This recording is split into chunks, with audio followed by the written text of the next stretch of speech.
Capage TV. Capage TV. Pétage na yo kango. Natala raé. Amona kananga. Mais soutenir, non, je ne soutiens pas. Ok. Je ne soutiens pas seulement parce que c'est un pasteur à la base qui s'est transformé en péteur. Non. Mais je ne soutiens pas simplement parce que c'est une dépravation des mœurs pure et simple que je trouve. Pour basser moi genre même ba kofi pour basser clip ba aussi comme ça basser ma comme na TT. Passez-moi les termes. Tout le monde a kamba tout le monde a kamba on a clip no mo be omné et tout ça là. Ba ko singa biso na TV bon te. À la limite, il y a m'inquiéter. À un moment donné, il faudrait moi retenir ça là. Parce qu'il commence à prendre les profils de l'homme comme un modèle, que tous les restes c'est basé faux. Il y a au moins dit Maramela Masanga, il y a au moins dit Magapetaka, oui. Mais il n'est pas aussi sain que les autres. Il n'est pas aussi bien que les autres. Parce qu'il est en train, actuellement, il faut le dire clairement, il est en train de conduire les gens dans une erreur grave. Biso to kabandimi ya batu, to kabandimi ya Yesu Christ to ya Nzambe. Faut pas pasteur ba ko moyede biso na sens wana. To kabandimi ya ensemble boye ya église tel to kabandimi ya Yesu Christ, mais toujours sangana na kati ya communauté moko. Nga pona nga, je trouve ça vraiment beau mwana. Ba tata mikolo bongo, mais aussi ba tata ya milimo, surtout ya milimo. Ba se permettre les luxes ya ko sala na ba pic na télévision. Bana bakomi na âge moko bayo kaposa wana. Papa za mabe à se servir na faiblesse ya bana. Pour baza na envie à abuser na bango. Mais biloko oyo même na Kinshasa, même na Poto, na communauté na biso et ko sala ma mingi maison ye banate parce que to lingi ko batela ba honneur ya ba famille na biso. Toza ko protéger bato mabe na ba famille. Bana wana tan ba obota. Benga nani. Moi nana ya mwasi papa na ya za nani. O abotisi ya za koko na ye to papa na ye. C'est ça. Moi nana mususu tonga obota c'est que non papa abota azalaka mobali ya mama na yo.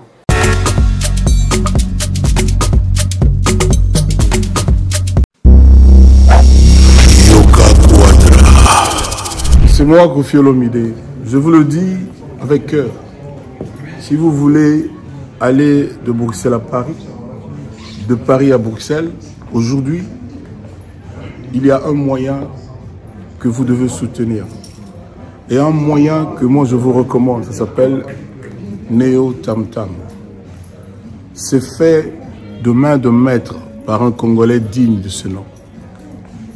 Moi j'ai fait l'expérience et je peux vous dire que l'expérience a été concluante.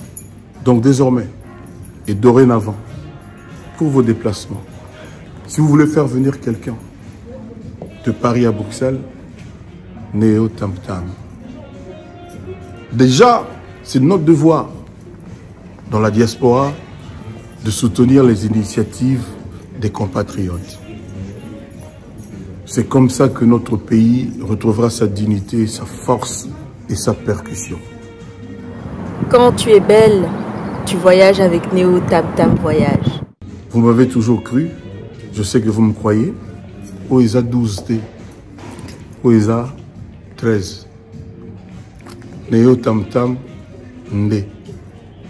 Paris, Bruxelles, Bruxelles, Paris. Que Dieu vous éclaire et reste focus sur vous. Double King, le maître de double demeure. Bossia Moka. Jacques Pemba, Belade, Noël Ngoya, Charisme, Boutique Aloha, Nathalie Bouba. Vous rêvez d'un teint uniforme et éclatant? La gamme de produits Rude Beauté vous offre un soin complet pour teint d'ébène et pour teint clair. De la lotion à la vaseline pour lèvres, sans oublier les savons et les sérums pour acné. Sa gamme de produits variés élimine les taches et imperfections de votre peau tout en la gardant éclatante et uniforme. Rude Beauté a les sous-soucis qui capable de sukola apakola kama gamme de beauté et Rude Beauté. Bato nyonso balingi tena bango ezala kaka lokola mwindu ya ngoro. Yango gamme oyo ata bébé apakola olingi tena yo ekitate e matate ozaloka mwindu kitoko e o éclaircir poto na yo oye a gamme oyo mafuta na biso yango nde mikolo na topakola oyo eza na base ya papaye savon la biso za base à papaye mafuta la biso pe kitoko ba o balingaka monoko na bango comme na moi rose beaucoup ko 6 à biso da pour ko bebisa monoko te Ritz ya beauté ya biso oyo acné sérum oyo eza pour na bato baza mo elongi kota ba buto ezo sakano makasi za na poto za na Afrique buto elingi elongi mafuta oyo solution Ritz beauté a chez biso ya mo so au monde ke ba tâche moko esalinga ya mwindi Ritz atindeli ngai mai oyo ezali vraiment naturel et ko bebisa yo te et ko sala allergique donc nyonso eza naturel omoni ça Ritz beauté au sala peza ba produit ya kitoko oyo basala na kati ya mafuta soso pas comme mafuta oyo ozwi sérum nango otie na kati eza na inconvénience moko te oyo ata bébé apakola nazo recommander bino ba gamme ya Ritz beauté bozala vraiment déçu te au voyager te place à moi te place à Malili en tout cas ba gamme ya Ritz beauté et etika okaka date donc conseiller bino bozala kaka toujours fidèle na Ritz ndetinga beaucoup na poso na bébé barate pour se pela na poso na likolo na tingani ka na Ritz beauté umela.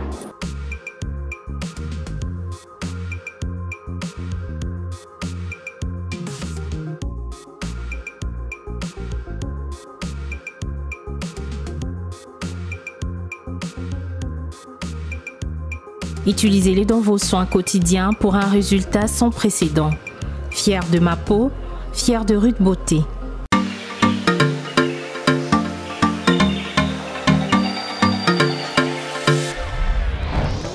Papa, Oredezo yango.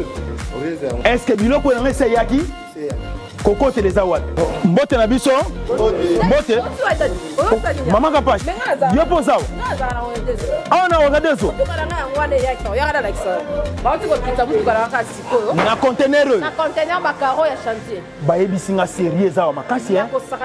Eza pe na agence ya mbongo. Soko tindeli mutu mbongo pona kozwa yango eza facile. Ko bosa na te Oredezo eza pe na flat hotel. Bino batu bovanda kalibana mboka polala na ba condition ya kitoko. Notre restaurant vous propose une esquisse cuisine qui fait le bonheur de gourmands. C'est aussi une boutique de vêtements sur mesure au prix du prêt-à-porter. Livraison à domicile. Nandaku na yo. Na petit colis. Baye ko tikela yo. Express ezali. Bino moko boyoki. Soki omoni na famille bozala kana bata mabebi loke bunga pamba. Hein? Awa livraison à domicile ezali. Bakozwa bake ko tikela yo tina porte ndaku. Oredezo soki oyaka te kongwe ngake kufa. Nous disposons également d'un service de sécurité pour toutes vos manifestations et un service de location de véhicules. Ozana poto pona kotinda biloko tela ba adresse yango wana na ba numéro de téléphone contactez Oredezo okozwa biloko na yo nengo tindi.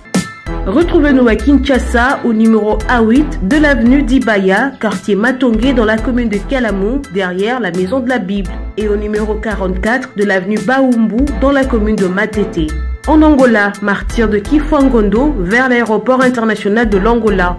En France, 47 chemin de Petite Fontaine, 91 180 Brittany-sur-Orge. Maman Kapache, Oredezo, frappe na le, frappe na retour.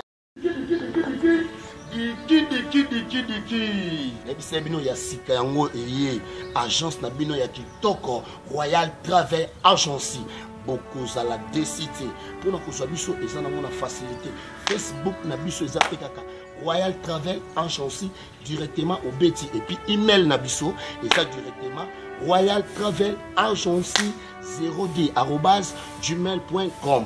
Wana soko contacter agence na biso bokozala décité et puis to offre bino bamboka ya kitoko obolingaka. Vraiment les voyages à votre portée.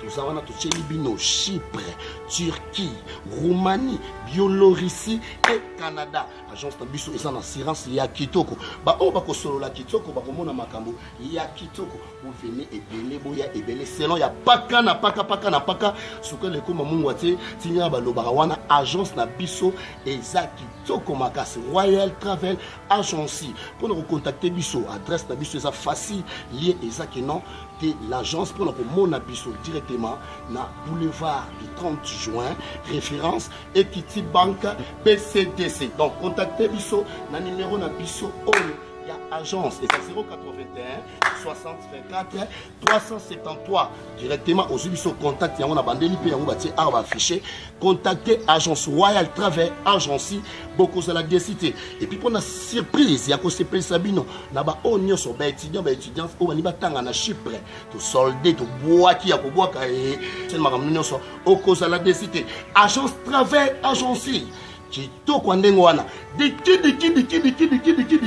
bana ya Canada bakoyamba bino kitoko bomoni batuni baso voyager direct bakomi na mboka poto na mindele biolorisi bokosala wana bokoseple et puis na kati ya Canada Turquie Chypre toi offre bino chiffre na prix ya moins cher na $1650 aussi si makamno nyonso Capage Télévision bienvenue chez nous merci na ba abonné na biso nyonso ba partenaire na biso ba onyo ba lingara biso tolinga bino pena mingi boyebi ke biso tozana ba analyse na biso très trop réfléchi to ya mingi pour nous partager aux ezali actualité na biso za la musicale chrétien profane nyonso en tout cas tu as la Capage Télévision pour nous partager et ça la biso vraiment bien merci d'avoir encouragement na bino na ba prière na bino en tout cas na ba félicitations na bino nyonso bokomaka na tanga et puis ngamo na répondra op ezara pena dignité pour na biso na efasaka comme d'habitude madame okena pour na page mais awa loko ezara parler na ngamo na sansira nyos merci na ba onyos bazo landa biso merci et puis na ba invité nyos bazo kende na ngati kino no moi repos ya na ebi ke bozana nga penze longo tozana Pharaon bonjour et bienvenue Pharaon. Bonjour Capage. Bonsoir na ba biso na butu pour décalage on ya ba YouTube pe sinon on est ensemble. Bonne santé. Très en forme, on est là. La santé ka ba kapa. Na rythme qui tchasa to baluka sinon on est là nzamba obatela biso, c'est le plus important. Dans tout le monde actualité moi dans tout le monde pe papa na biso mukuna il est pas un seul livre voici l'homme d'Ika. Na été sur aux 8 ans au monde déjà au cours de pour rivalité dans cette église guerre médiatique c'est la plus grande guerre à mener ou la plus grande bataille à gagner tant que ça guerre c'est ça va ils sont beauté ça fait des jours tout le monde a été vraiment mais on est là d'ailleurs moi qui téléspectateur j'ai aimé 2 émissions ces derniers temps bon émission tout Natal mais émission Oyamba qui era c'était vraiment réfléchi au point que j'ai noté beaucoup de choses dans Katuana parce que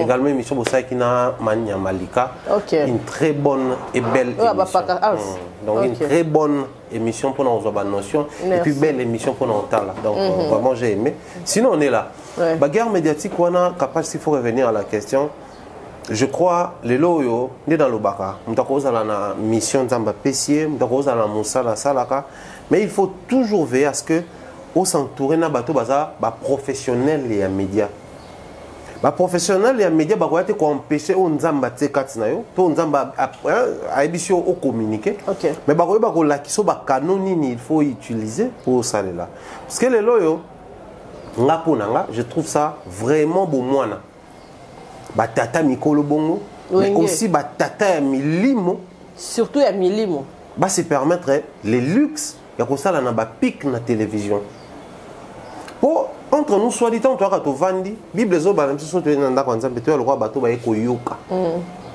non to eko yoka matia parce que mam to ya ko yoka nda kwanza mbizaka pour affermir biso ba lecteur ba bi sur le ministère ba lobaka nzamba pesi ba msusu bazala ba prophète ba msusu ba docteur ba msusu ba apôtre ba msusu ba pasteur ba msusu ba prophète eza pona affermissement ya corps du Christ nda kabola 5 ministères wana maintenant quand on se retrouve dans une église auto vandi pour tous à la affermi mais nous assistons à ces scandales wana yake o beti pic na au pasongi je trouve ça un peu irréfléchi c'est vrai évêque a donné des très bons conseils entre autres soko lingo avancer na vie kolinga tous na ba traîne place au outil kabwana bango bien bima maboko polele kenda mais seulement aussi ça nous aide aujourd'hui de comprendre comment est-ce que nous sommes considérés par ces autorités des églises hein, c'est-à-dire ba dirigeants suprêmes wana tant avec azoloba soko lingo kende otiki bandimi ya batu kende nengo yaki na mwasi na yo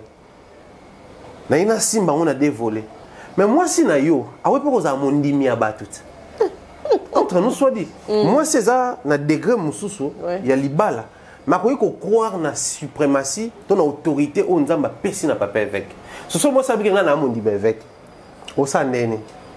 Ok, on dit mais moi quand tu les restes. Moi c'est pas quoi on dit mais faut que tu dans l'église, nanda kunda à la moi c'est là. Ouais na forma moussoussou, bandimi ya batu.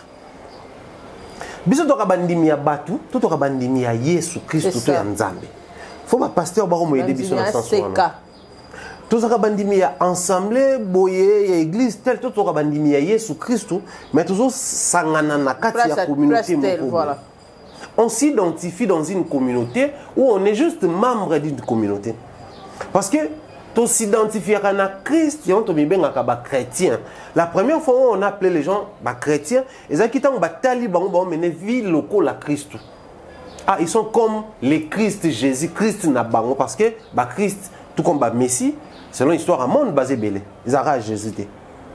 Dans la logique, là, on a que même pasteur, on a comme l'impression, au final, faut tout tourner. Est-ce qu'ils sont affermis? Parce que est-ce que le pasteur pendant tanga 4 lois spirituelles? C'est ça. Est-ce que le pasteur il y a une notion de base, la loi primitive chrétienne, les principes de départ, est-ce que bien? Moi personnellement, ça me fait mal. Et les pasteurs en question, ils connaissent ça, ils savent sur ça. Mais les problèmes qui se posent des années, puisqu'il faut je dois répondre. Je dois mener cette guerre-là médiatique. Il faut mener une bataille, il faut protéger. Je dois dire quelque chose. Avec Papa Folo. Il faut quand même que liloba. Koluka kota liloba. Bomemi papa na liloba oyo et qui est à l'encontre de la Bible. Les gens vont peut-être venir dans les commentaires. Yo là que sa collègue papa avec la Bible. Dans lesquels la Bible était. Mais les chrétiens aberrés, bando ça nene, so baye bayo ka ba docteur de la loi bayo ka ba tout. So ba sisi avant ba ndimango, ba zo na ndako, ba vérifier. Na ba parchemin, na ba loi Moïse, so ba mun ki makamba lo ba keza solo ba ndimi. So ba lobité, eza yango te, ba oboye eza na thème ba ndimango te. Mais pourquoi aujourd'hui nous vivons ce scandale où les chrétiens sont vraiment à 100% devenus des instruments ba béni oui. Nous sommes mon église à Koloba. C'est pas maintenant que un pasteur qui est dans l'église à Zoloba, faut tout dire makaka. Même quand ça va à l'encontre de ce qui est prévu dans la Bible, faut tout dire makaka. Parce que dans la Bible, on prend l'exemple sur la séparation, il y a Abraham et Lot.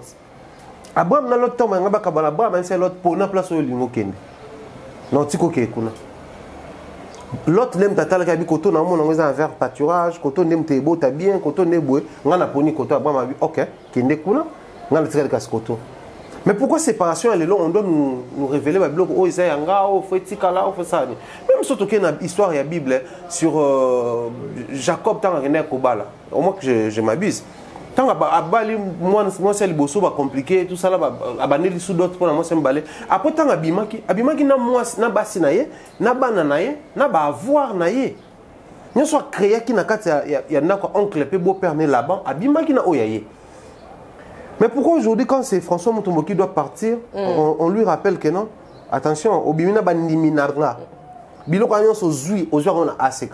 Mais là, ce que logique, ça me fait peur. Les lois sont comme une entreprise, on a quatre d'abord, il faut se mettre d'accord. Abané on a ACK, on a commis on a moi entreprise, tout le monde a ma chaîne, ma société. Papa le agir ACK. Donc c'est ce que papa François, il faut que les gens ça va AirTag, RTVH. Voici l'hôpital, il faut que ça voici dans Bloco, voici dans Clearning, donc vous allez comprendre que c'est vraiment une guerre qui n'a pas lieu, qui n'est pas censée exister dans le cadre de Samambo. Donc on rappelle, que être humain, il a un côté serviteur de Dieu, mais il a aussi un côté bomoto et ça là. David a qui a l'esprit de Dieu, a un pouvoir, mais Nzamba deuxième regard. Il faut maintenant savoir surtout les collaborateurs. Que vous soyez collaborateur, il y a pasteur, il y a évêque. Vous êtes censé aider les dirigeants. Dans la Bible, maman, Moïse a manifesté la faiblesse. C'est ça le mal. Moïse a manifesté la faiblesse. Israël ba obunda ba koya ba comprendre que pour to gagner faut Moïse tomola table à loi. Caleb na Josué ba tsaye maboko ba soutenir. Pour maboko lemte en alliance fais à l'écolo. Mais bilo bozana boza censé bo soutenir rien pourquoi y a. OK, silence ça peut ça qui très très mature, très responsable. Au moins des deux côtés, non soit naté. Tant que papa François est à l'obika, ok, je prends acte par rapport à l'excommunication, non changer d'église comme point barre. Bon, on peut la vie pouvait continuer comme ça. Maintenant, les vrais problèmes qui se posent, certaines églises commencent à prendre position. Biso toza aseka soki bumbu, aseka soki njili, aseka soki nini. Mais biso to bimi bana, to bimeli penza direct pas ya pasteur et pas évêque mukunate, mais to bimeli na lignée à François. Parce que François le roi na moi chicon, asomba ba mapango mususu ba ne ba tsa église, ya aseka, yemta aida bango. Mais à la base mapango, eza yeye. Sikoyo papa na biso abotaki biso aswani na koko na biso waza kolo communauté. Qu'est-ce qu'il faut faire? Le pango eza communauté te. Les gens ne papa la biso somba pour permettre quand même tout est vrai. Donc si tu changes l'église comme beauté, il y a récupéré le pain. Et comme on crée soit ambré. Mais comme on réalise qu'on a non seulement perdu ACK Kalembelembe, mais nous sommes en train de perdre ACK et Belé par la même occasion. Donc, papa faut garder sous silence. C'est comme il faut. C'est valable à récupérer. Moi j'en appelle na bandikono so baza censé pour gérer tension. C'est vrai, ça facilité. Mais avec le temps ici, là, mais pendant qu'on y est, pour l'image de l'église. Papa, évêque le mot est très important. Je vais chuter par là. Le Bible. Kolingate ozala à la base il y a scandale dans la église.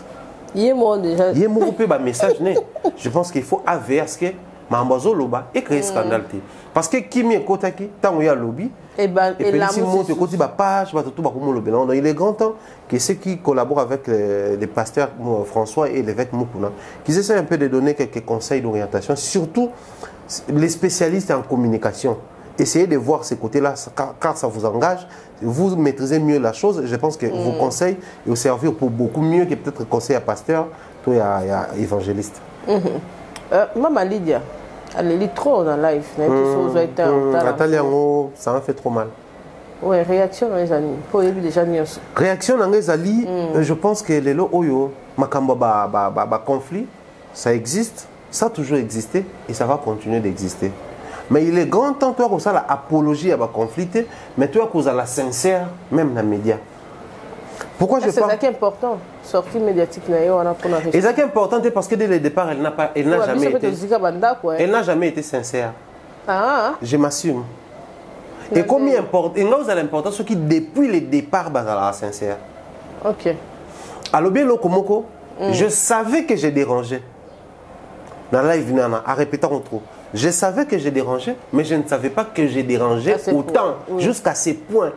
Mais là on a parambi à l'obaron peut mais si on révéler biso on ne s'étonne plus parce que dès le départ il a été sincère et dans les médias et partout il révèle les côtés le très très saint Marcelo peut aussi moi retourne à moi d'Imi pour arriver là on déjà avant même qu'il cite les noms tu vois déjà que la manière dont il décrit le métier alors de la pasteur Marcelo ça nous a quand même permis que non étant bas dans Nzambe ça reste notre daddy mais ça c'est aussi un humain ce qu'a quoi au lieu de scandaliser, tu as tout soulager à téléma, n'engue Bible lobby.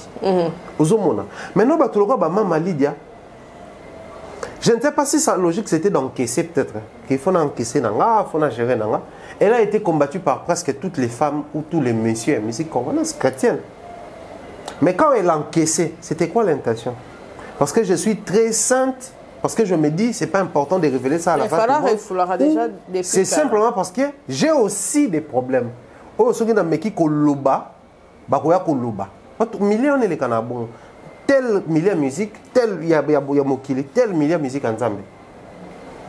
C'est les questions où il faut tout réfléchir, tout répondre. Elle n'a jamais voulu révéler ça au grand jour parce que elle respectait, parce que le Dieu avait imposé un silence ou parce qu'elle a des choses qu'elle se reproche. Que soit une meki koloba bangwa ba obimsanga. Tu sais, parmi les divorces les plus silencieux en milieu chrétien avant Mali. Il est au Canada, ça la scandale. Alors que Maman Lydia qui prêchait par son témoignage, que Nazari n'a pas Makobota, le na bota pebana, tout ça là. Quand elle chantait son premier album avec ma guitare, c'était une femme qui pleurait parce qu'elle n'avait pas d'enfant. Elle n'enfantait pas, même qu'au concevoir, alors concevoir, selon l'histoire qu'on aurait appris, il y a un problème, il y a Trump, Bakata, tout ça. Donc, au bout de Trump, c'est vrai, il arrive, mais il faut qu'ils aient vraiment avec suivi et puis le beau Ranzam carrément. Mais parce qu'elle gérait sa vie de manière un peu réservée, effacée au monde. Mais autour d'elle, malgré sa discrétion, malgré le fait qu'elle vivait dans son coin, il y avait toujours des choses. À répondre à Batumabé, à Salarababé, à Zalarafia, à Boudagabato, à Salaraboué. C'est-à-dire, ceux qui déjà coûtent au CFA, c'est ça. La plus grande question qui revient, c'est l'union sur Balobara Surier. Ils sont vrai, tout ils sont faux. Sextap coûte fondé dans toute pièce. Oui.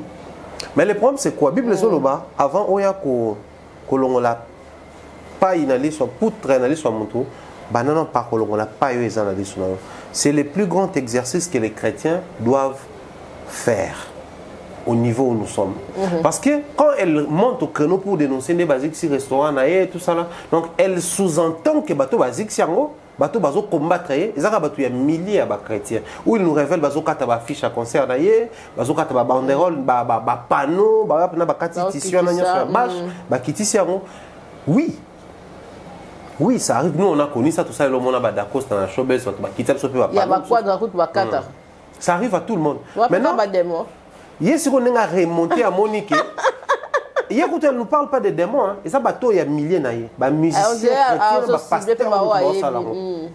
parce qu'elle nous a rencontré l'histoire. Il y a Maman Laure, Néni, malgré Cachot, proposer qu'ils aient bien. Mais animé quand même pour assister à un concert à grande scène. Neti côté wana. Parce qu'on continue à bloquer la nyonso mona ke yangi soroche. Elle a besoin de lobelo romoko. Mais freiner. Mais elle n'a pas le courage de dire clairement les choses. Nga défaut na ngizarani. Je ne supporte pas ceux qui parlent à moitié. Soit loba, soit kolobati. Mais quand tu te permets quand même au loba mon lobby, ne ba tuzaka. Nazana makamo ko loba, mais je ne préfère pas. Il ne fallait pas. Toutes ces années, elle n'a rien dit. Azaka mama Lydia. So talié physiquement, bon, moté mandé sandouk. Au moins qu'elle est épanouie. Elle a activité, elle vit sa vie. Plusieurs années sans nouvelle chanson, mais elle veut se produire dans showbiz. Donc elle vit sa vie. Elle nous a parlé d'un producteur Mongo, Pano, Nathan Moukier. Donc c'est que ça quand même na bateau balingaka naie na musique naie. Chose wana bande rebelle bazwangote. Bandeko belé, tu vois la bandeko est belé ba fiston Mbouiki qui se démerde à bêta showbiz d'ailleurs. Au moins la publicité ça quitté le roi Maman Lydia. Maman Lydia elle passe presque dans toutes les chaînes, elle est sur internet, ba page sponsorisée, elle est ba panneau, ba fiche, tout ça là. Donc il a dit que biso tout ça na ba événementiel toyebi comment elle a déboursé. Parce que là on était pas pasteur Morobo. Donc c'est que ba to balinga ke bazali. Maintenant quand elle passe pour révéler certaines choses sans toucher aux détails et qu'on m'a biso to poser ba question. Quand on pose la question, on a dit que Timo la pour te ba ni bomba ni. Donc Timo la non ba sex tape bimaka. Ne place ya ro ka oh non alors en principe ba yo kanaka te ne mutalinga ka yo kanisa bango.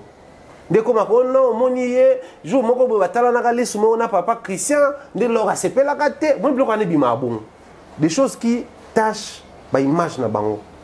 Nga eloko na ko senga mingi to eloko na ko mona mingi zali. C'est bien ba serva nzambe. On respecte ça. C'est bien musique Bayembaka, c'est une musique inspirée par le Saint-Esprit Nebalobaka. On respecte ça.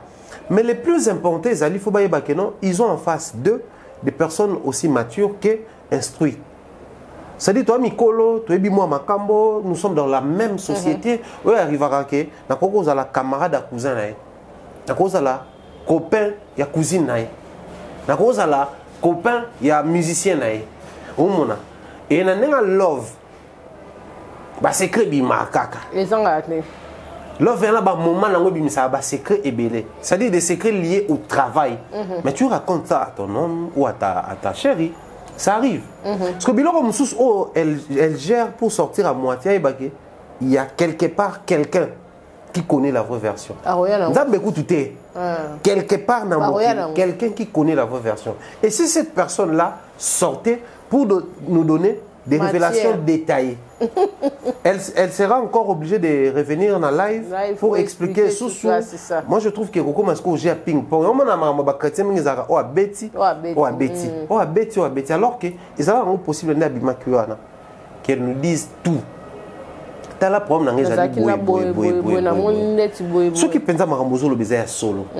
Au Rouban même pas ceux qui ont dans la justice. Pour éviter, j'ai des preuves, j'ai des références, j'ai des personnes à indexer, même si on a la preuve, tu es maintenant oh, il y a un kango et pas Kapache. Oh, il y a un kango et pas Adassa Kena. Oh, il y a un kango et pas Moto X. Mais ce qu'on a noté, tant mieux on s'est terre, au débat au salaire, parce que moi j'ai trouvé une maman Lydia, Azaki na Kanda, t'as la voix, ni live, on a bien. Naturellement, c'est une femme, c'est une diva. Moi, à ce genre de base, je vais calmement. Ma changé, hein? Non, on peut calmer. Mais sur ma casse, peut-être calou. C'était très maman calou dans la ligne. Dans la live, elle ne ressemblait pas à Maman Lydia. La Maman Lydia connue. Au moment où il y avait un ras-le-bol dans la carte, je me suis souki de décor à l'obara. Je me suis souki de la bimisa. Mike, moi, j'ai gâté mon bâtiment. Pasteur, dis que tout ça, il y a des gens qui ont télé, et aussi, il faut pousser Maman Lydia pasteur actuellement. Comment pasteur? Donc, Babylone, quand ils font tout ça, est-ce qu'ils pensent au brebis ou au Kamba? Neti bwana mintu ce que tu vas dire puis après Maman Lydia ngana kwa c'est quoi ça là? Pour bakuta na ba tirer mon maman ya ba provocateur parce que moi je suis un très bon provocateur. Ben oui. Non, on a ko seconde neti na ko leliso même. Moi j'ai une copine à l'époque à Boyanga pour na pasteur na ba pour na provoquer tellement c'était en 2015 ou 14 pour na pasteur na ba. Bon raison ka pasteur mon scandale mo salama na ki. Ah ba pour na pasteur na ba ça là j'étais. Na provoquer tellement trop penati tout ça une semaine tout le monde a été na comédie c'est tout boy ni respectable ça na mon Christ ko vivre non. Et puis le quoi ba blague to ka bon. Donc je crois ba ça la rappel bandimi na bango passe. Ba ça bango peu mal à l'aise. Ngalo on enseigne à la Maman Lydia Ezali, nous avons un pays où la justice existe. Elle a quand même réussi, après toutes ces années dans les milieux, à tisser quelques relations, des très bonnes relations. Aussi, il faut porter plainte, aussi, il faut faire appel à la police criminelle ou la police scientifique. Ah, bah, ça, là, ça fait ceux qui avaient formé le corps, ça, là, elle n'allait pas sortir dans les médias. Parce que le problème, c'est quoi? Quand je passe sur un plateau pour révéler les plans que j'ai, automatiquement, je m'arrange à ce que donc, c'est très compliqué. Du coup, elle a fait une sortie ratée. Il ne fallait pas soit sortir pour tout dire, citer nommément les gens. Parce qu'aujourd'hui, il faut tout le profiter de la situation. On a vécu avec les hypocrites tellement dans le milieu chrétien. Très saint, c'est vrai. Biso esunga biso papa moko boeto maman moko ya mosala na nzambe to moyembi lo lengi na rozala et ko tinda biso to s'attacher davantage dans nzambe. Et ça m'a bêté. Mais quand même, on a vécu avec des hypocrites. Oh, bah comment qui tellement quoi hanté biso. Au peut ça moi bizarre l'état mon raisonner ah mon tutel la moninga tant que web ça mon tutel est comme en église et comme quoi hanté comme mal à l'aise. Alors que bango tina ba cave ba sala ngo. Banzambe na. Donc bango ba kena au-delà. On a vécu avec ces gens-là. Mais si aujourd'hui Dieu quand même permet à ce que nous puissions voir ba facette na bango caché.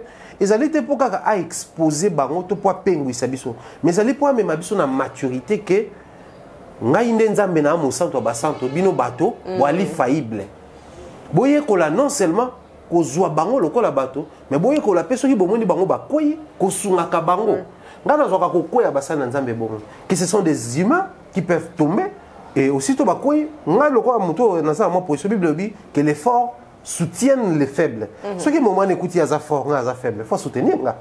Vice versa. Bah oui, que les pasteurs soutiennent les brebis ou que les brebis ne soutiennent jamais les pasteurs. Ce pasteur n'a quoi? Pour soutenir les brebis dans le sambo, dans moi reproche, dans mon orientation, ça arrive. Donc, Maman Lydia, il faut vraiment révéler les vraies raisons et se cacher dans ces wana. Qui sont derrière ces dossiers? Parce que aussi, Tofinga, pasteur trop. Baléra Bamabonza, Miibi, Bakabagate, Basalarate, ils ne foutent rien pour le pays. Mais quand c'est une dame comme ça qui réussit à mettre sur pied, moi, restaurant, moi, Niniboué, il a dit que tu as engagé Batou, tu vas tomber on a bisou. Donc ça fait fonctionner quand même le secteur en Moka, à l'ongole moins chômage. Quoi que tout le monde bongo, Batou belé maman va causer un chômage. Donc, Bissop étant bateau, tout ça, moi, monter un peu, à élever un peu, tout comme moi public, tout quoi qu'on dénonce Bilo quoi bongo. Mais il faut toujours s'adresser. Au moins, tu as la papa X, nous avons hypocrite, il y a maman Y. Quand elle a touché l'histoire de maman, alors bon, à la chaîne, ça nous a laissé la question dans moto. Et aussi comme ça, la question. Mais sinon, tu as communiqué beaucoup plus d'énergie positive, beaucoup de force, qu'elle soit juste un peu plus prudente prochainement pour renforcer un peu moins la sécurité. Moussa Nayo et tout, et vous avez important. Avant de quand sujet, on lobby que les faibles soutiennent, que les forts soutiennent les faibles. Mais on soutenir peu par pasteur Pétage quand même. Na clip na il a pété. Quelle faiblesse t'as? Tu as bien soutenir quand même que a mis une prédication qui va concert, pas concert comme nous avons dit. Non, non, on a un moral qui combine et pas ça ici. Il y a moi qui a gloire à la télé. Ah, c'est important quand tu es. Oui, l'équipe degré. Non, mais un gars, pasteur Denis Lessi, j'ai quand même eu 2 ou 3 fois la chance, et au moins, il y a même une émission quand il a commencé ses délires, passez-moi les termes, et tout. On va poser beaucoup de questions pour l'année commis boye, pourquoi cette décision là, est-ce que bandiminaye bamonaka ou pas, la question tellement ébellée, mais finalité zali pétage na yo kango batala raé amonaka nanga. Mais soutenir, non, je ne soutiens pas. Je ne soutiens pas seulement parce que c'est un pasteur à la base qui s'est transformé en péteur. Non. Mais je ne soutiens pas simplement parce que c'est une dépravation des mœurs pure et simple que je trouve. Faut basser à moi, genre, même Bakofi pour basser à clip, aussi comme ça, basser à ma soeur comme une TNT. Passez-moi les termes. Tout le monde a un clip et nous, et tout ça là. Bah, aussi, on a TV bon. À la limite. Oui, mais qui était. À un moment donné, il faudrait, moi retenir ça là. Les Internet, oui, moi vraiment. Personnellement, ces émissions commencent à un moment donné à me déranger un tout petit peu. C'est pas parce que les gars ne ressemblent plus aux prophètes d'hier. Non. Dès ce sont la prédication, qui continue la ligne de terre, ma terre toujours. Mais de l'autre côté, ça peut péter. Un fait à l'obaki, ils sont tout en mode dose à pétage, ça c'est aussi vrai. On a posté le mot, on a bien joyeux non anniversaire. On a posté joyeux non anniversaire à moi-même. Je suis né le 27 janvier. Mais je prends quand même les cadeaux aujourd'hui. Joyeux anniversaire. Ah, ouais, ça a raison. Au pétage. Mais on a commis. Je vais souhaiter un joyeux anniversaire. On a vie dans le côté. On a touché, on a supprimé l'éducation. Il y a pétage, mon bimba. Oui. Il y a pétage. Tout le monde peut avoir un peu de ça peut pétage, moi tout bien comme lobby tout ça là. D'ailleurs remplacer Nani. Jacqueline à la place à Zaki. Donc tout ça, le pasteur est une personne publique, un parent qui à la limite est censé avoir moi balolengi mourir pour le bas. Tu sais, s'il y a certaines choses qu'il fallait faire des créneaux et mais on leur tient une certaine rigueur, à combien plus forte raison, moto a outil qu'on traverser à peine, outil dans la musique, outil dans le macambanza ben à côté. Il y a une communauté qui est justement, c'est là où moi je suis passé message à Capage. Biso tu sais, mon biso photo le vérité moko oyo to linga ko sala mo fierté. Mon internet to. Mambo wana tala mezaki ko finga. Ouais. Moi pena moto ko finga papa ya moto maman ya maman kasi. Mais ils sont où aujourd'hui? Simplement parce que biso tant to yaki to ka lo ba peke to finga to l'exercice comme message à bien. Point to finga té. Biso to ko communiquer bien. Biso to sa analyse basée sur ba fait. To lo ba makambo bien. To ko respecter ba to ba tala biso et ba ko mesana ko tala biso bongo. Qu'est-ce qui influence aujourd'hui plus que les analyses? Simplement parce que nous on a créé quelque chose. Pour la nier Denis Lessi, il faut aller d'abord kolanda o ya mabe communauté ligne pour passer le message. C'est vrai dans la Bible il est écrit avec les Romains soyez comme les Romains. Avec les Juifs, soyez comme les Juifs. Mais ba ligne ba lobaté avec les Romains, il faut commettre les mêmes erreurs que les Romains. Soyez comme les Romains. Habille-toi comme eux. Des fois, il est fashion. Des fois, il est relaxé. Ça marche. Aujourd'hui, on encourage ça. Ça permet aux personnes au Batalara, église, des toute sa veste. Ah, on a chemise, on a moins manche. On a perpète, on a to basket na pantalon na dans l'église. Lelo et permettre votre monsieur bande ko y église te pour na boya ba tenue wana. Bah comment que église? C'est un pari gagné, c'est être comme les Romains. Mais en même temps, il fait véhicule les messages de Dieu. Mais c'est pas commencer à nous révéler les côtés vraiment malsains, les côtés obscènes. On a baramba ça là normalement on considère le droit d'obscénité. Donc on y a mettre na pétage. Et ce moment là derrière mbaye. Pourquoi il y a peut-être nga yamba aux gens c'est la moi. C'est quoi le mal dans tout ça là nini? La moi Bible. Au moins ko yamba ke mingité. Et na boye za canal ba yo ebika. Ah au moins. Au moins ko yamba mingité. Or lelo oyo. Pasteur Pétage, il est rentré dans l'histoire où pasteur John Bassala rabalité à Kanda Bassala. Un peu des comiques, mais les messages ont passé.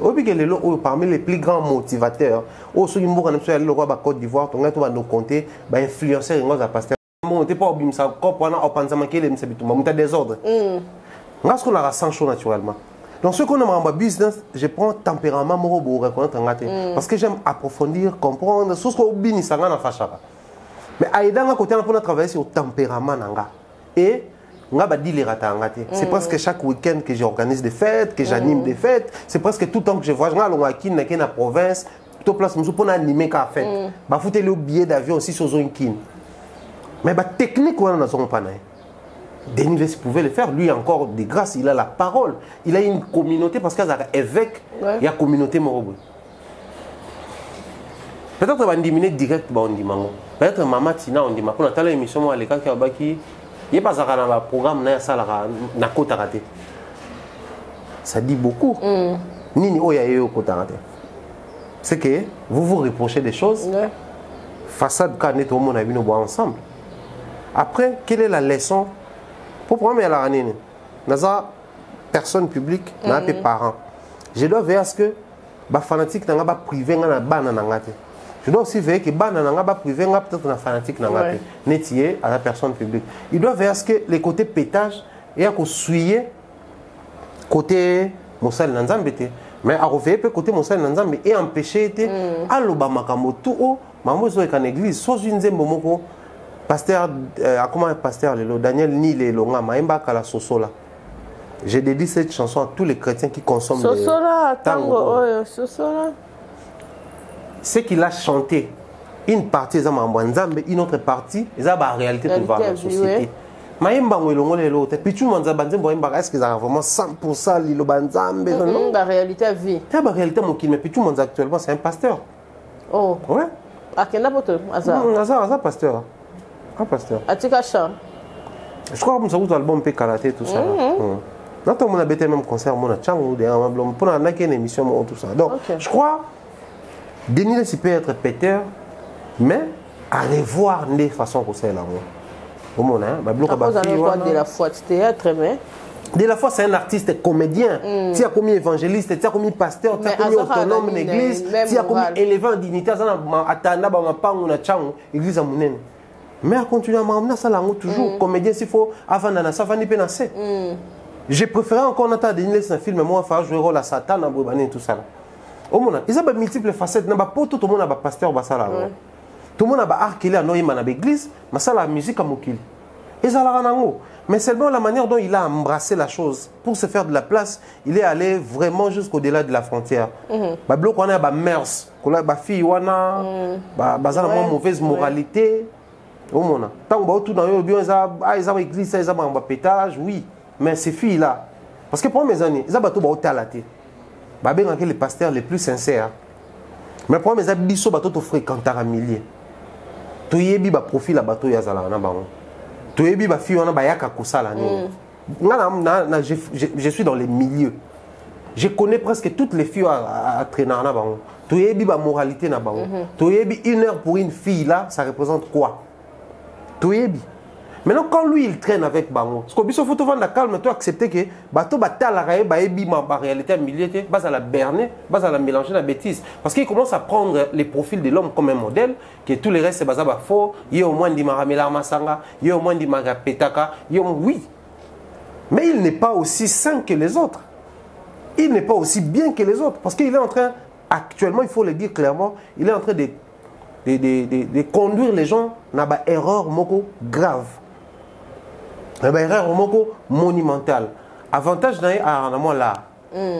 Ana moi chikonne bato mona kana Joana Koyate. Pour bato rodele sa Koyate. Ala ba ring, ala ba activité ko tsaki maman na bala. Ce qui fait en sorte que la Rwanda, la main qui donne, c'est celle qui domine. Bato ba tout autour, moi ba loba liloba. Parce qu'il aime à financer ka bango. Il se contente pour na bango bonso to continuer au servir nzambe par ça makamuna. Donc il est grand temps que Batuloko a bisoto s'assumer to lobby. Je n'ai rien de personnel contre les prophètes ou l'évêque Denis, mais seulement la dépravation des mœurs, c'est quelque chose à ne pas soutenir. Et surtout biso bato to ra ka ko pesa mo liloba pona ko orienter bande ko so basi bato tout ba se pena pétage en sous ka bande ko na ba on ba tripoter bango ba postérieur na ba télévision bongo benga ba se pelater. Mais puisque ça on ba na basi ba to mususu bo se pela. Ce qui to peut to révéler bino les vrais profils là ba na basi wana bo se pelater. Bon c'est la table qui était. Mais puisque Bozo ignorait, vous encouragez. On n'a rien contre lui, mais on demande juste qu'il essaie un peu de mettre l'eau dans son vin. Ça va calmer un peu la teneur pour aller revoir les choses à la communauté. Fille, moi, au Canada, je crois, à Komelenga, il fait tout sur la maison, il attend tes matinées voice. Alors, tout ça qui est mission, on a Malika, tout ça qui a Joanna, à Botissimona, à Botissimona, ouais. Biso to loba ke na poto en tout cas ba violer l'équipe par rapport à Kinshasa. Atina voyer Sabino, nga pe na zaki na Kinshasa wana, mais papa na biso moko na âge ya 10 ans 11 ans abana vraiment ko abusé nanga. Tina ina mikili ya poto, mama kufaka, mais papa vraiment ils ont la poto te ils ont la kin. To lo bara te ke makambo wana ils ont la poto. Moi histoire wana landaki okolo bani pona yango. Ba papa na bana ya basi. Pour maman mususu ba boya kaya ata mo la télé mona moi dongi mo boya ko ebisa ba maman mususu ba landela ata bana bonga basi na kati ya ndako soka ebika boti bana mibali na basi o mona kaya ko rata minité eloko boya ko chali puta ebi ba maman mais ba maman on peut pas changer mais ba maman on peut na ba structurer o mona pena so la to le kina miso papa o mona o liepso pena ke lo le lamba Nisus balata bilamba libanda et pana bango mona on ta bongo te mais biloko wana mingi elongwa au mona mama et moi zo permettre moi na tamini ara ta ndenge sorati OK moi na mobali a otira la moi mobali ataza ya le ki cousin neveu miso ba mpareta la kaka okolo bani pour histoire wana au moni scandale wana le ki na Belgique. Moi, je pense que y a moins extrême pour mon papa, voilà. Et puis moi na moi si bon et moi les libres moi semble la pona déjà ngala ça bateau bon je ne sais pas peut-être sous l'effet d'alcool. Un jour j'ai parlé avec un ami à Tuningabi bon entre nous les jeunes des fois kala izara tu beta na solo partage d'expérience oh okuna bimana chel okuna fait bimana mutuna première nuit parce que nga mais ça la maté. Si après je me suis mal senti au fait n'a beau commenter les solos. Et puis plus tard surtout par parler de cela manager on a des beaux armes belé. Tu quoi aborder dossier en scoto solo c'est on a bi ngai olena ça bon on a senti ça ngai c'est impossible dans salon. Parce que impossible n'est-ce pas en fait tout commence dans la tête. Moi si na mobile la différence est à Denis. Moi si n'a zawana ça a envie ou pas, l'homme peut la prendre simplement parce que la femme est pénétrable. Mais l'inverse, et pas la tu dois vraiment être dans état d'excitation pour la possibilité de pénétrer. Maintenant, si pour me dire comment excitation il y a, ça commence dans la tête.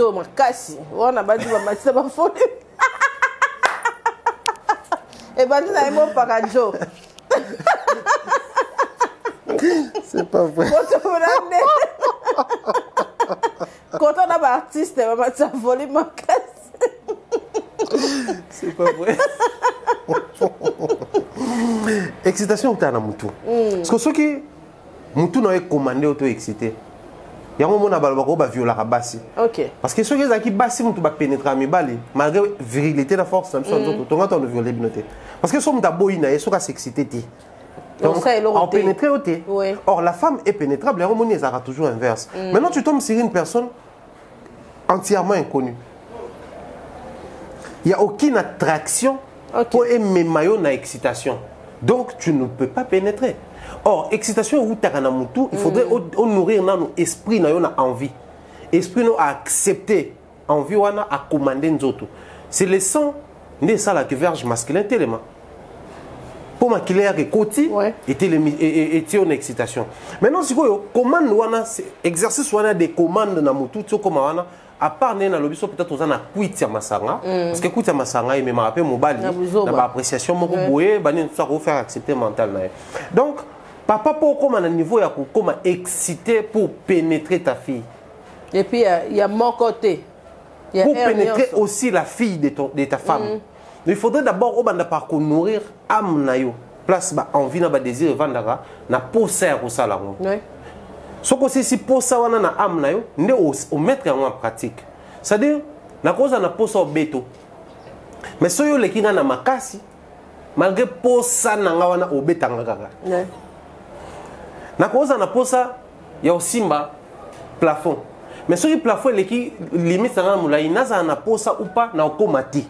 C'est-à-dire ce qui est loko wana ils ont na impossibilité peu importe envie na yo au sala ngote. Bah, jeune et belé, nous on a envie, on a eu cette envie-là d'avoir des jolies demoiselles à nos côtés ou des belles femmes à nos côtés et pas ma cousine, ma cousine Nabiso. Nous on a bien moi kitoko tout ça là tout balou là kai. Beaucoup mi koluka bolinga basi ya kitoko po. Cousine nanga tout ça là cousine balou ba fort na ba parler. Moi c'est na kitoko côté tout ça là. Tout pour na capé par rapport na. C'est-à-dire il y a un vers les cousins sont faits. Les cousines sont faites pour les cousins. Les cousins sont faites pour les cousines. En fait, logique, on est à la bon. À part, on a la tradition, on a entre cousins. Mais ça qui bon. Pour ce qui est de viol, la demoiselle ou la dame à l'obi, le problème, c'est pas seulement pour tout awato poto. C'est vrai, na poto viol les ébélés pour la nini. Na ba famille mingi ça na miki la poto actuellement. Ce sont des familles récomposées d'abord. OK. C'est-à-dire, on a sina botaki na mwasi mususu yo poso botaki na mobali mususu mais tolingani to composer famille na biso. Ngana te bana ngayo te bana yo musuku pe mwasa ko ya sambana kuti bana mobali pe mususu ko ya sambana to basangisi bana. Donc des familles composées mingi mo ba biloko bon salamaka. Na mikila poto to comme awa. Parce que biso awa tout comme na poto, nous faisons face à une réalité ezali, le silence qui doit régner quand quelque chose de très mal arrive.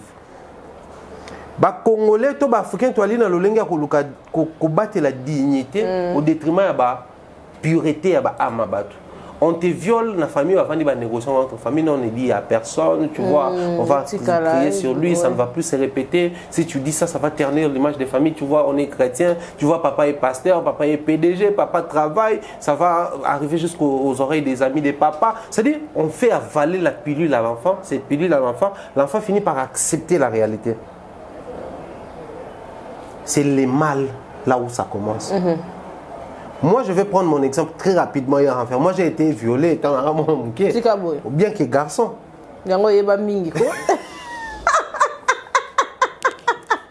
Mais sortir cette chose, c'était impossible. Beaucoup de nos enfants. Il y a des bandes. Il y a des bandes de musique. Ok. Il n'y a pas de voisin là-bas. En fait, il n'y a pas de voisin. Ok. Et puis voilà. Ce que n'a surtout. Parce que la différence entre l'homme et la femme, le respect de la femme réside aussi dans le sexe. Comme on avait dit l'autre fois, la spiritualité de la femme, ils allaient dans le sexe. Mais le respect de la femme, quand elle te donne son intimité, pour naïe, c'est la plus grande preuve d'amour. Pour certaines femmes, bien sûr, faut le bon. Mais pour l'homme, l'intimité ou la sexualité ne représente pas la même chose. Même dans nos communautés, dans notre communauté, tout comme dans ma communauté à Libanda. La femme, elle t'aime, elle t'apprécie, vous avancez. Ce qui a péché intimité, moi, ça remet aux autorités. Il y a trop souvent les femmes, elles ont un instrument sexuel. Mais la femme dit ça souvent. C'est la religion, la sexualité. Maintenant, cette chose-là qui représente beaucoup pour la femme, ce qu'on a abusé dans moi, c'est de détruire la vie d'une manière ou d'une autre. Voilà pourquoi il est grand temps. Tout ça, nous stoppons dans le silence. On a la protection à nos parents. C'est ça. Et l'image à Bandeko, pour bébé ici, à venir à moi. Toute une question, si on a besoin de imiter, on a sûr que le dossier est Vous savez que banga ba poursuivre mutuana. Banga ba poursuivre te ba famille ngo vendre moni sami c'est vrai, boka bwana kasina ndeko na biso mais limbisa ko bimisa te tout ça le monde. Or, te protéger mutu moko oyo soit sali ba crime na aloba ke ba pour na za molimo wa. Molimo ba ko tinda mutu mambe bela pas ko violer moi. C'est ça. Et plus loin que violer moi na nae. Au monde et comme la paix batu na bandako. Et belé. Bwana ba cousine na bino moko boye. Bino ba jeune garçon, tout bon ba cousin na bino moko boy, bino ba jeune fille. Au coup peut-être qu'on consentir de toi remorqué. Ba envie moko boy pour naie parce qu'à un certain âge mobile comme moi si ba hormone na nzoto et au mosala. Moi si on a comme na âge a comme qu'on ressentir envie sexuelle en luka mobile. Oui. Parce qu'elle veut comprendre cette envie là. Elle veut expérimenter, mais comprendre. On a eu que zanine. Et l'envie est pour ça maille donc là, tout expliquer. On remet la jus, on remet la lait, on remet la nini. On se rend compte que t'es. Pour ça on a eu que et pour ça maille. Attention, il m't'a eu maille t'es. Soit amélie maille, à comprendre que t'es. Pour ça on a eu que les acquis à eux. Au moins moi ça comme prête à flirter dans moi mobile, à ça la beauté tant qu'on bimane à comprendre que non. Pour ça bané ko yoka, les acquis ndé. Moi, mobile moko à partager intimité nanga. Maintenant, ce que pour ça, avec les amis de l'école, avec tout ce qui va avec, ceux qui ont la possibilité qu'ils auront libandate. Alors, nous n'avons pas cousin, pas grand frère, pas ni. Nous, on a une famille à Lemba, on a tout à Lemba, ou à Lemba, toutes les filles de cette famille-là, baroling à Lemba, parce que bangonio sur 4 bazala dévierger pas bayana bangon bal. Et c'est connu dans les quartiers. Parce que mon corps azalaka fou amoureux, il y a copain n'a pas révélé le quoi là. Qui non biso tout ba yana biso mbagima biso ba bizana biso. Comment non? Pour nini? Pour envie payer à la guide. Alors on pas expérimenter. À un certain âge c'est bien on protège nos filles tout que ça baron kobima comme ça la boy. Mais aussi faut te baquer cette envie là elle est naturelle. Elle est naturelle, on a l'impossibilité à compasser à mon élo comme sous. Qu'est-ce qu'on va pour sa maille? Alors pour sa maille. Attention, vous pouvez essayer de manga, vous pouvez essayer de maille soit mêlé à mon décision et calmer. Il y a un moment moi si ceux qui ont pour ça à combien d'âge on est compliqué. Si quand il tombe entre les mains de son papa, la question qu'il faut poser c'est est-ce que baboya qui tombe animal? La boya qui tombe animal qui écoute on a pour ça papa faire avaler au discours. C'est ça. Au CD. Pour je ne pense pas que ça là bango ba benga on est tous non. À tour des rôles, on tourne. Ils appellent que diable azaki envoûté papa envoûté pe bana après surtout après acte. Sinon ils allaient arrêter, sinon ils allaient trouver des solutions. Donc azaki bana ba comme âge moko ba yo kapo saona. Papa za mabé à se servir la faiblesse ya bana pour bazana envie à abuser na bango. Et le quoi abuser na bango mbala moko te parce que je ne pense pas que au coucher na bango ka juste au coucher na bango juste mata bazara ba période moko. Donc les gens qui ont comment qui régularité vie na bango ba sala na bango régulièrement mais biloko oyo même na Kinshasa même na Poto na communauté na biso et ko sala ma mingi mezo ye banate parce que to lingi ko batela ba honneur ya ba famille na biso tout ça ko protéger ba to mabe na ba famille soit ça on pas na bino pour protéger on ça en place ouais. C'est alors que la famille nous a déshonoré mais tout n'a pas question est-ce que vous avez forfait dans les bossos bango na famille na babi déjà en Allemagne place à Zaxu ou à Pirwana derrière pour ni ba protéger c'est ça ceux qui va exposer qui est banga baba oui on accepte pour déconner on a fait na voix sabi ya yanga pe kuna Kinshasa au remorquate au monde est-ce que comme ko bang ça ba tout mais na retard o tika ba idée wana alors que ceux qui va exposer qui est mon quoi bon ba tabonga mona akoposa la diable makam.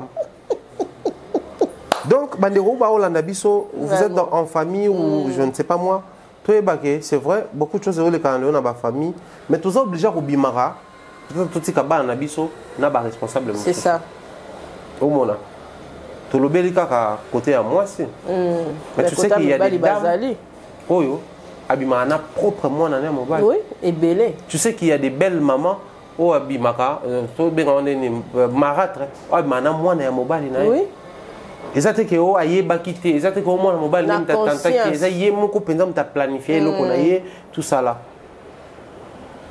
après comme faire comprendre que moi na papa na ko karaté ngana sepela kana yo d'ailleurs kuna na sepela na yo mais na batama na sima papa no d'ailleurs ndenge to lala kuna tout ça là que l'autre côté ko banga na oté ce sont des choses qui arrivent tu sais dans combien de foyers oyo yaya héberger les qui na ndako les qui na bimaka na mwasi na ye les qui na bimaka na mwana na ye belé mais tout ça ils ont bimate pour ani parce que au nom il y a honneur, il y a famille, tout ça. Mais vous hébergez les dangers dans vos maisons. C'est ça. Vous protégez, vous donnez vos vitamines, danger. Il y a un scandale. Alors, clair, moi, tu touches à ma fille.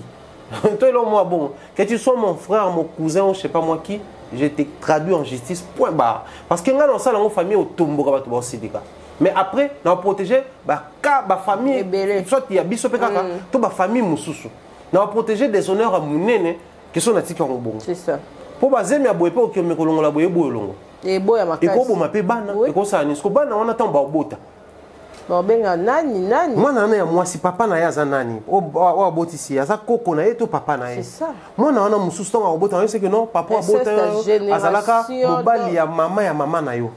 Vous allez créer des histoires pas propres. C'est ça. Les lois boye, il capable photo sur la vérité. Ngai na ebo na présenter aux filles mo na so capache voilà na ina ba moi sur websinga ke mombaya a moi malamu a comportement bien mais faut que le nganza mais moni mo ndaza boye ba botaye mama na ye aza abotaye na papa na ye et wana esilimba moko na baleke to so la non entre biso mobali nini on dit mabala mwana bon na moni misuku tu ba ocha ba emoji la ilongi ya mwana mais misu pera ba otika pena non bala été na ke bala mwana koko papa na ye azape en même temps papa ya maman na ye c'est dire o mi koti sana kata ba lien moko boy parce que biloko ba inceste éthique à la génération et ça demande des prières des sacrifices voire même des pratiques pour elongwa na ba lignée les exorcistes ba otalangai ça demande vraiment des pratiques pour kata ba lignée wana c'est pas facile ba pasteur ba lembana na makas. Maintenant, vous créez un problème. Tout ça, encore moi si. Même mobile, vous avez bien battu, vous avez assis, tout ça là. Vous avez moi si mon robot. Bah, et puis que mobile na oyo, ane bien mais. Maman na boté na papa na. Il y a viol ko tu ba basi ba comment. Oui, que comme tala ngo déjà nemo ba viola kaye. Oko mota nemo mbalo aza bien mais banu mabota mana ben inceste soit ba maladie moko bizarre soit ba problème spirituel soit ba comportement moko loko ba habité par l'esprit. Je parle de ça en connaissance. Ouais. Ba la bon soit ba maladie moko bizarre soit ba un comportement moko moné loko des fois ça habité tout visité par les esprits soit ba mode de vie nango ezaka na ba lien moko boye pas trop explicable. C'est très compliqué. Donc moi je crois il est grand temps to épargner ba na biso na ba situation oyo to sauver yango ceux qui likambo salami bo dénoncer. Il faut apprendre à dénoncer ces gens-là pour que to se retrouve na makamba boité. Vraiment. Merci. Volume 1 la biso émission la biso oyo ezaki vraiment sur le plan spirituel ba pasteur évolution et ça biso vraiment bien. Capage TV. Capage TV.